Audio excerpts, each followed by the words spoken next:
Le Salon international du livre d'Abidjan a accueilli dans l'après-midi de ce jeudi 16 mai la première dame de Côte d'Ivoire, Dominique Ouattara, puis le président de la République, Alassane Ouattara, qui devait arriver un peu plus tard. Sous la conduite de la ministre de la Culture et de la Francophonie, présidente du Salon, Françoise Remarque, la première dame de Côte d'Ivoire a visité les différents stands des sociétés d'édition participantes à ce salon international. Le Kenya, pays invité d'honneur de ce salon qui enregistre la présence autant des éditeurs ivoiriens que ceux de plusieurs pays africains et même d'Europe. Le livre outil pédagogique par excellence, la première dame de Côte d'Ivoire a donné l'exemple en achetant pour 2 millions de francs de livres destinés à divers dons, et en particulier pour l'éveil, la formation et l'éducation des plus petits.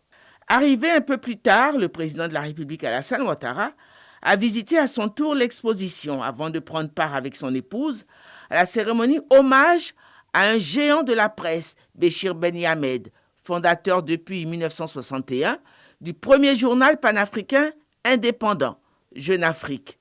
Béchir Ben Yamed, décédé le 3 mai 2021 à l'âge de 93 ans des suites de la Covid-19. À cet hommage voulu par sa veuve, Danielle Ben Yamed, le président de la République, Alassane Ouattara, ami de longue date du défunt, et son épouse, la première dame de Côte d'Ivoire, se sont joints. Plusieurs témoignages sur l'homme, sur le journaliste d'exception qu'a été Béchir Ben Yamed, sur l'œuvre qu'il a bâtie et qu'il laisse à la postérité, ont été évoqués. Un baobab s'est couché, mais son œuvre est éternelle. Aujourd'hui, alors que nous nous rassemblons pour lui rendre un hommage amplement mérité, nous nous souvenons de son héritage précieux, de son courage face aux défis, de sa persévérance dans la quête de la vérité et de son amour pour l'Afrique et ses peuples. Je souhaite profondément que son exemple continue d'inspirer les générations futures. Et dans ce sens, je suis heureuse que des étudiants aient été conviés à cette cérémonie qui est aussi celle de la transmission qui lui tenait à cœur. D'une plume érudite et vive, il épinglait l'actualité africaine, l'analysait et l'interprétait avec autorité, rigueur et dans une grande liberté d'esprit. Son exploit majeur résidant dans sa capacité à préserver l'indépendance éditoriale de son journal, souvent menacée par des tentatives d'étouffement ou de subornation. L'une des forces de Béchir, c'est qu'il a été un témoin privilégié de son siècle. En effet, il a connu les grands leaders des années 60, Félix Houphouët-Boigny, Kwame Nkrumah. Il a su obtenir et conserver la confiance de certains d'entre eux, dont le président Senghor dont il a été longtemps le confident.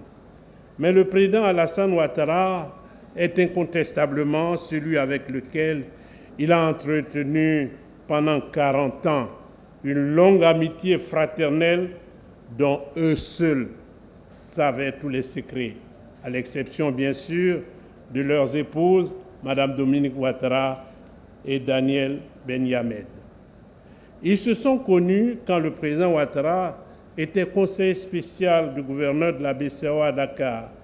Je crois deviner pourquoi une telle amitié a résisté autant.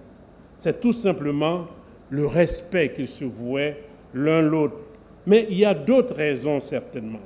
Respectueux de la liberté de la presse, le président Alassane Ouattara n'a jamais cherché à influer sur la ligne éditoriale de Jeune Afrique. Le point d'intensité de cet hommage a été l'importante annonce faite par sa veuve, Danielle Ben Yamed.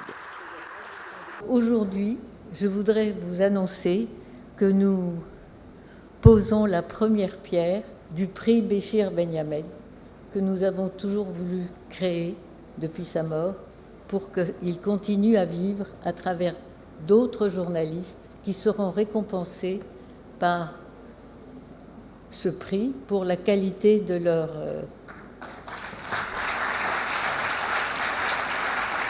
Ce prix va être annuel.